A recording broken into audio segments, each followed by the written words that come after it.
Hello. Hey, Mark. How are you? Can you hear me Good okay? morning. Hello to everybody. How are you? Yes. Can you hear me okay? I can hear you. You're like the angel of sound coming through, which is always a delight for me. Anything anything technical is a genius moment, and luckily my daughter-in-law has helped me get all this organized. So it's fantastic. So great to be here. I can't believe it. It's Well, amazing. she's the real angel to help you through all of this. That's right. Let me tell you, she is the angel. She's right here, and she's been doing such an amazing job. So we're really pleased. Yeah, Oh, that's awesome. it's really early for you, though, isn't it? Oh no, it's early for you. It's 4 p.m. Sunday here in Nashville, Oh, Tennessee oh, right now. all right. So I No, guess yeah, no, that's fine. I got yeah. I timing. It gets confusing. Anyway, there we go. So it's great to do. Yeah, no, 9 o'clock this morning is fine. The plumber's going to come at about 9, so there'll be a little bit of just he'll go through and do what he has to do with regards to the leak that we've got, and so life goes on amongst this unbelievable COVID-19 thing. I know you all are safe and everything. Yes, we are. Thank you, and I hope all the fans and everybody out there, and yourself included, Chris, are okay. Everything's all right. Your end, yeah. Yeah, yeah, very good, very good. Now, there in New Zealand, do you live anywhere near where some of the scenes were shot for The Hobbit? Did you have There's a one long literally. commute or anything? Yep. There's one literally. I think about. It's on the way to Blenheim. It's over the bridge, the river, where we had the barrels in it, Oh, yes. which is literally. I think about 69, maybe 70 kilometers from here, and we used to go there from staying here in Nelson, travel by van all the way out, get into our outfits, and then get into barrels in the river, which was unbelievable. It was fantastic, floating in these barrels with balancers in the bottom. It was like schoolboys on holiday. It really was. And going down, and the worst offenders were all in their barrels trying to nudge each other out of the way, including Richard Armitage. It was extraordinary. Jed was in his bliss, in the barrels, and as was Graham McTavish. Yeah. And Adam was doing his, oh, isn't this exciting? And and Stephen Hunter, of course, and well, all the Kiwis were there, and of course, we even Ken Stott was there. I don't know if Ken actually got in a barrel on the actual river. I think his stunt man, his stand-in, got in the barrel in the river. But everyone had the best time. But that's that one. And I believe they did some more filming somewhere up towards Motueka, which is over the other way, which is sort of northwest of where we are. So two of And the those, barrel and then shoot was many days, wasn't it? Many days to yeah, shoot well, the. the barrel shoot actually on the river was about, I think, about 3 days. But we had a whole river run that was built in the studio, which was in Upper Hutt in Wellington. And that was like a Disney ride. That was even better. That's when it all got crazy. You had grown men, average age probably 40, who were like teenagers in a fun ride at Disneyland, roaming around this huge chute powered by 2 V8 diesel engines in the water. Wow. To just like a speed,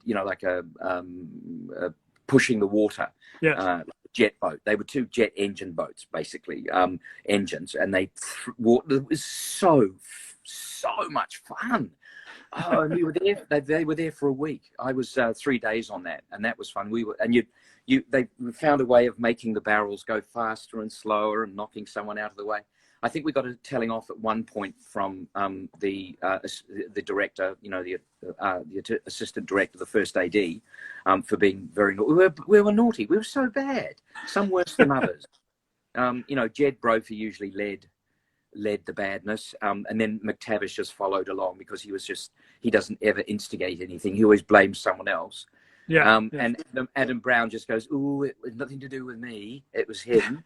And then you had the Stephen Hunters and the James Nesbitts and the Aidan Turners and the Dino Gormans, who were just like, it was like being back at boarding school. It was like being let free from our adult life to do what we wanted in the water, and it was fantastic. Best but why experience. why did the actors call you specifically Dori, that fussy dwarf? Oh, because that's because Jed and Adam, they both they play the game with the other guys. They like to be part of the other guys because they're the realer dwarves, like the Peter Hamiltons and stuff, and all that, and the John Callans, and they love teasing me. I mean, especially Jed. Jed just teases me relentlessly. He's one of my best friends, but he teases me phenomenally, and it's really unfair. And so they all ganged up on me all the time. They ganged up on me the whole time. In fact, I was rescued many a time, even by Richard Armitage one day, who came to my assistance. And Martin Freeman was always there too. I mean, he said that he was, that he was, yes, you're good, aren't you? But he was working away underneath, trying to, subvert and undo all my work that I was doing by all of them behind me doing bad things. It was because my role, because I had such a very beautifully, Jamie Lee did my beard, and I always looked pretty good, and I had to be careful of that because that was someone else's work that I was wearing, Right. And I had to be careful of that. And Don Brooker's prosthetic, I was aware of the of how careful I had to be with the wigs and my prosthetic, making sure that it was all looking good for the takes.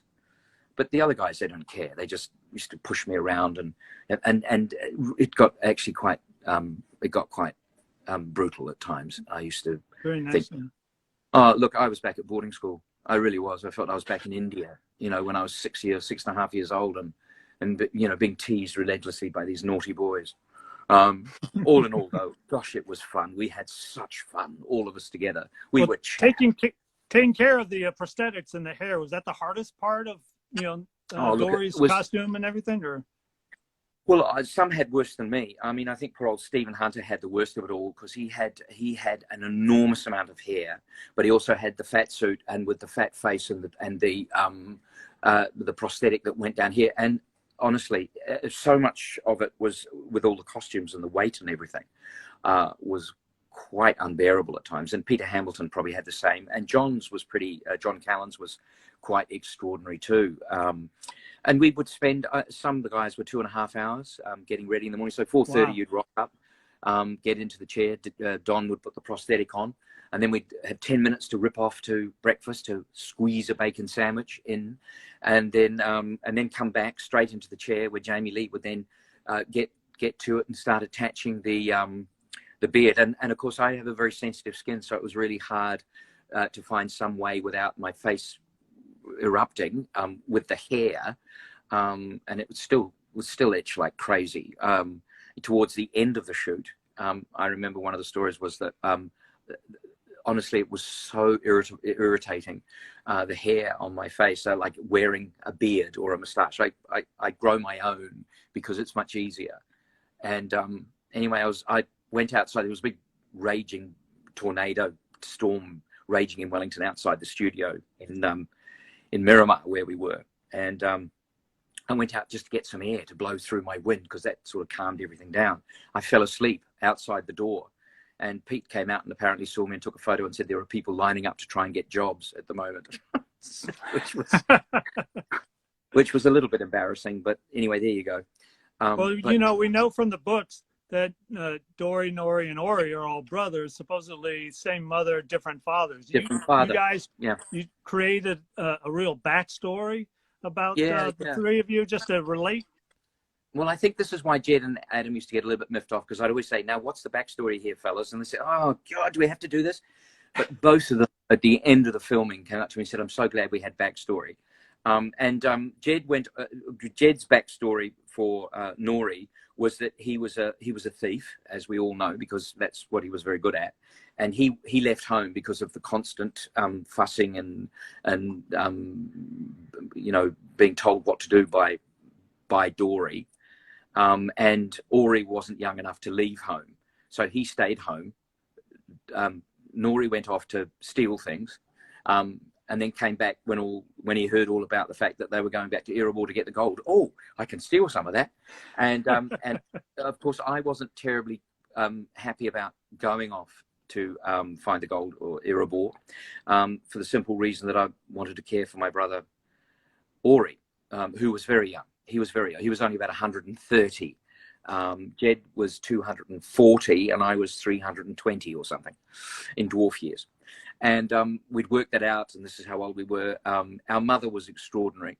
She was amazing, and I think she died, and we lived in the same house. But I think eventually, I asked Nori to leave home because he was being such a bad influence on Ori, and I didn't want Ori to go on the same route that Nori had gone on. So we organised that, and then they would both gang up on me and pick on me, and then and that's where it all started, and that eventually spread into the other dwarves. So that's how it all happened. By me being so careful and worrying and caring for my two brothers led to my abuse. Really, it was abuse. I had a year. You said some folks came to your rescue, but they didn't seem to come to your rescue when you went back into the studio for shoots and you were wearing your naval outfit. And I got such an outfit. Yeah, well, because I was in the Navy. They called me up to go in and do an interview, and I was at work because I was creative director for the 75th anniversary of the Royal New Zealand Navy. So I'm at work in my uniform, and so we need to pick you up now to bring you to well, hang on, and of course the leader of all that was McTavish, of course. Oh God, and Nesbitt. Oh look, he's in his uniform. What the shit? And you know, all that sort of bravado, which was fine. I mean, that's what happens, and that's what happens with all of us. I mean, the worst, the whole thing was so like being back at school. The bag end, the food fight, which so many of our fans, I'm sure, would have seen on behind the scenes. And quietly, it's really odd, isn't it? Quietly in the background, there's Aidan Turner, just stirring the pot. You could see that, And here's this guy who's 3-time Irish national ballroom dancing champion, 3 times. Not everybody knows that. And he paints, and he acts. He does everything. Oh yeah, Mr. Multi-Talent.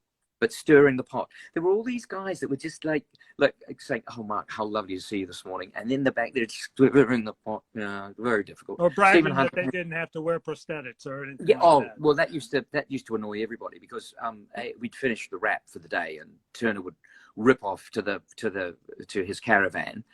Had no prosthetic at all. I think he had a little nose or something that was here. And he was gone in 2 minutes, where the rest of us were like half an hour. Peter Hamilton, of course, gilded the lily, and he was there for nearly an hour afterwards, just trying to, I'm sure, earn extra dosh, by overtime. Right. I think, and John Callan would turn his jazz on, which annoyed the crap out of everybody. Not that I don't like jazz, but John's would have it so loud. And then the really annoying thing is that Hunter and O'Gorman and Turner were mad on games, video games, and they would play, and they'd be yelling and screaming when a lot of us would be doing preparation to go on set to be the role that we had to be, and they'd be just yahooing about in Trailer Central, and that was very disturbing. I mean, goodness knows how poor old Richard Armitage prepared himself as being the leader to go into battle and all those lines, and of course Martin Freeman was there too. He'd sometimes pop in to play with them, unbeknownst there was a back door that he went through and he'd be yelling and screaming, and so there was lots of undermining. It was disturbing but wonderfully enlightening at the same time. I don't know if you can have those two together, but you can. It was wonderful, and this happened. Wonderful. It was great. Yeah. It was great. And when we post this interview on our blogofthemarines.com website, I will include a link to your charity of choice, which is the City Mission of Christchurch, New Zealand. Why is that charity important to you? Well, You know, for about 4 years, I used to be the MC for their lunch. They had a big lunch, and one of the famous chefs would come and cook a lunch, and people would pay, I think, about $150 to come to the lunch, and all the money would go to the City Mission. And, you know, it costs $10,000 a day to run the City Mission, and they look after an incredible amount of people that are homeless, that have issues with their health. And they do the most extraordinary job. I mean, the same for City Missions and Salvation Army and everybody that looks after the underprivileged and poor and needy people of our cities. And this one is really important to me because you know, a lot of our entertainers go there and support and do lunches and all that sort of thing. And I think for them to get anything that would help, especially through this, after this COVID-19 lockdown thing, for any funds that, and it is funds. It's not just about, they get a lot of food donated, they get a lot of things that are donated, but it's the cash sometimes, because a lot of people, I mean, there's the administrative staff work, that's their job. And of course they need a lot of support. So for me, and very generously for you to put that out there about the Christchurch City Mission. So thank you, whatever that will. Now, now, in addition to being a dwarf, you also donned a motion capture suit, and you were, you know, Bert the Troll, you know, the cook of the Stone Troll. So was it easier or harder to act in the motion capture suit when, you know, your facial expressions were being tracked but weren't really being photographed? I think one of the advantages of that were we weren't wearing a fat suit, which was great. B, we weren't wearing any big boots. C, we weren't wearing any prosthetic. 4, no hair. So all we had on was a prosthetic. All we had on was a green screen suit with all the little buttons all over it, and we could just be Bert, William, and Peters. I can't. Bill. But yeah, Bill. And Bill. So, you know, William, myself, and Peter, that was fun. And Andy Serkis was directing us, which was great fun. That was great fun. We had that, and when we were doing the movement for that, it was quite interesting because we had to find these characters, and and one of the great things that Pete said to me was that it was like my character, because in the actual film, Bert gets hit by Dori with his you know, slingshot, you know, the whip with a bolus,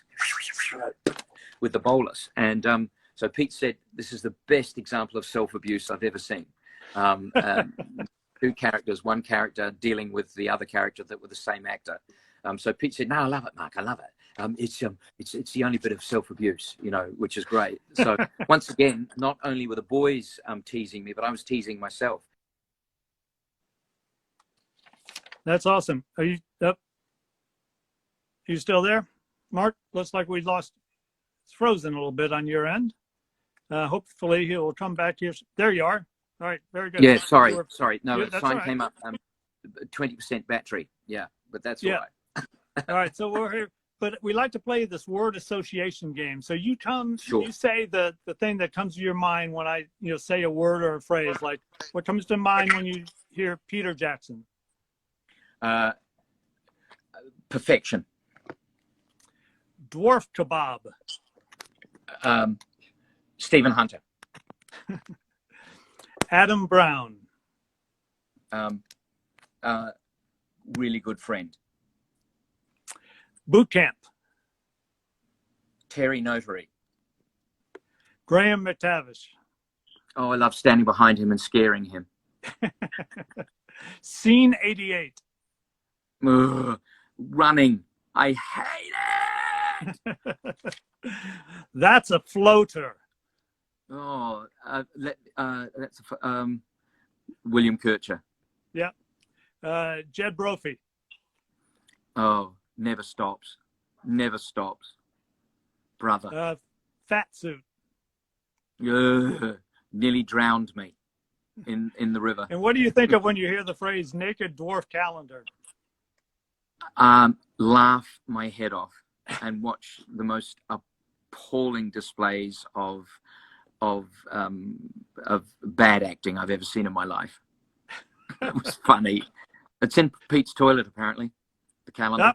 Yep. Yeah.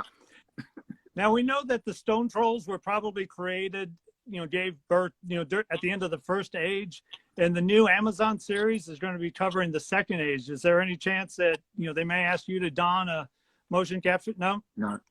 No. I, on the risk of being, I've got to be very careful. We were the original. I'm delighted about it. And good luck to the next one. Look, it'll be great. Anything to do that encourages and out there to help the fans, I think is just amazing. I mean, the film will always, the films, the three will always be the first and last and greatest. As from my perspective, and with what was created on there, and the camaraderie. I mean, the camaraderie was extraordinary, and we formed friendships out of that. Well, that will never fade, and it will never stop. So to me, that's the how should I say? That's the peak that I am at. But anything that tells the Tolkien story, out there, fantastic, and good luck to that. Whoa, I wish I could be in it, but in a way that would sort of, I think, take away the gloss of what we did on the three films, and that was an extraordinary adventure. Well, and speaking of the three films, speaking to Dori, what kind of advice would you have for someone to get along with his brothers? Well, if Dori had to say something, just don't argue. Just listen to what I'm saying and don't disagree. It's as simple as that. You don't have to do anything else. Just agree and do what I say. That's it. You have to have a bit of autocratic, discipline. Otherwise, I'll whip you. That's what I used to say to Ori all the time. Pull him by the hair and follow me. Don't go off and become a thief, because you won't. There will be no advantage to being a thief. That's the advantage. Yeah. If people want to get on, self-control. That's what I reckon. Self-control. Just make self-awareness, self-control, self-belief, self-desire, and above all, respect. Total respect for those you love. That would be it. I think that would be it. Yeah. And these days everybody's staying home and cooking. What would Bert, the cook, say is his favorite dish to prepare for his? So easy. Lemon polenta cake. Really? Lemon polenta cake. I love it. Lemon polenta cake. Yeah. And I've got the recipe. Yeah, it's lovely. And in the oven, and 20 minutes, then you make the syrup, and that goes on the top once you put the holes in it. Oh yeah, lemon polenta cake every time. I'm loving it. I live it. Excellent. Well, just a few more questions. I understand. Yeah, go, mate. I've got all day. From your Instagram account, I saw some very cute photos of you and your grandson. Are you a new grandfather? He's right here. I'm actually going to show my grandson Tom to everybody because he's right here, and I'll get my daughter-in-law to hold the phone so I can have a hold, because I love holding him. Hang on. Let's see if we can do this properly. There he is. You got the phone? Here we go. Oh, look, here he is. I've got him. Here we go. Hello, Tom. He is. Hello, Tom. Who's that? Who's that? Say hello. Oh. Hello, Tom. Yeah. He makes me so happy. Is he your first grandchild? He's my second grandson. We have Campbell, who lives in the States, and we have Tom. And he's absolutely my favorite little man. And I shower and bath with him every night, which is wonderful. And read him stories. Don't I? And make silly voices. Hello, little man. What are you doing, little man? What are you doing? Yeah, look at what the people do. He said, hello. Oh, look, I'm getting the touch. Oh. And I'm getting the touch. I love it. I love him. I love him to bits. Look, and you're getting a smile. Oh, that's great. Who's that? Well, I've got two granddaughters. What is your grandfather name? My grandfather's name's Gramps. Gramps? Okay. Gramps. And there's Granny. Granny, come on over here. Granny, come on. Gramps and Granny. Run away. Yeah, Granny's run away. She's not great. But we are so proud of my daughter-in-law and our son. They've given us such a beautiful little boy. And he's smiling away. I'm loving it. I'm loving it. I'm loving it. Ooh. You can see why my whole day is spent with this little man. Oh, and sure. And it's just, we have the best fun. And reading stories with him is just absolutely the best experience. Well, you've been doing, you've been creating stories, haven't you? You've got a new audio book called Tall Tales, children's stories. Tall Tales, which is great. It's a friend of mine, Dean Smith, and I did it a few years ago. And suddenly in the COVID-19 lockdown, we thought these stories should be out there, and they're great. They have a little Kiwi spin on them, which is really fun. And I did all the voices, all the voices on the because I love radio. I love vocal work. It's there's something about it. You can make the strangest, funniest faces when you're doing microphone work that doesn't get seen. You can't do it on a film. You can't actually have your face in a very strange position to do a voice. And I love doing it. He's encapsulated with you, Christopher, which is wonderful. But yeah, love it. Voice work is something that, and you know, and that's, I think something, you know, and you can't, you know, voice work is great, but especially experienced professional voice work is something that you grow into and you learn, and you're able to do so many different things with your voice. And I love it myself personally. I mean, I love playing characters in films that have got voices and all sorts of things. But you know, I don't know. In the end, the reality of life is always there, and this is my reality at the moment. So I'm very lucky. I read that the stories have a bit of a Kiwi twist. So what's an example of a Kiwi twist? That's not a new dance phrase or anything, is it? One is the trolls, which is really interesting. Which is, you know, the three little goats on the bridge. What's it called? Billy Goat's Gruff. And Billy Goat's Gruff, yes. The actual troll is a taniwha, which is a Māori word for a spirit under the bridge, a monster under the bridge.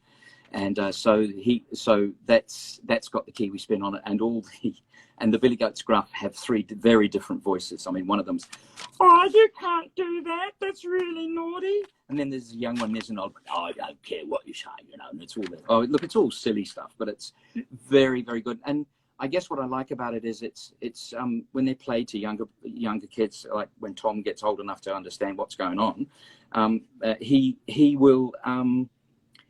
he'll hear the voices, and to me that's so beneficial to their creative brain, as opposed to perhaps just a device. You know, what actually that sounds like sometimes can have more meaning than what actually it looks like. Because that to me is important. That's why I like voice, and that's why to me Tall Tales specifically is a great thing for people to experience, and to experience together the different voices. The fact that I did them, it doesn't really matter, but I just love being able to create things like that. Yeah, it's so close to imaginative play. They hear the voices, and they have to imagine the person, you know. So well, you and I, when we were little kids, we were out playing. I don't know, what were we playing? Cowboys and Indians and all sorts of things when we were little. Capture the flag and stuff like that. Yeah, absolutely. And I, you know, doing all those crazy things, and we were always outside. You know, wake up in the morning, have breakfast if we you know, we were told to have breakfast, and then we were out the door on the bike, especially in the weekends, you know, and then off to school. And school was such a different thing too. Boarding school was a little different, I have to say. But no, it's wonderful. I mean, I think Jed and myself are like that still. And although I noticed of late he's been spending a bit of time with Graham McTavish, which really makes me, you know, I get very jealous about that, because I think them out hiking in the wilderness. You just wonder what's going on. No, it's very disappointing, because I just know that's all about, like, he just, you know, he just, I don't know. It upsets me a little bit, but there you go. But I'm always there for him. I'm always there for all of them. Auntie Dori is always there for any of them whenever they ring. and especially for Adam. Adam, if you're watching, if you're looking, I'm there for you constantly. Well, Mark, we're so glad. Go ahead. I'm sorry. Adam's birthday's next week, which is very exciting. He'll be 205 in dwarf years, which is very exciting. I'll be nearly one of the oldest dwarves ever next year, or later this year. Yeah. Oh, excellent. Yeah. Well, I know you're there for all your dwarf brothers, and we're so glad that you are here for us today. Mark, thank you so much for joining us with this conversation. Tom, thank you very much. You really brightened up our day. And folks can always see this interview again at blogofthemarines.com. And again, Mark, thank you very much. Thanks to your daughter-in-law for helping set it up. And hopefully we'll talk to you soon, okay? Thanks so much, Christopher. You have a good day. And to all the fans out there, thank you so much for all of our support that you've given us. It's so important. And to all my brothers out there, thanks, guys. Keep safe. And everyone will get through COVID-19 without a problem, I'm sure. Okay? Take care, Chris. Thank you so much for your time. Thank you, Mark.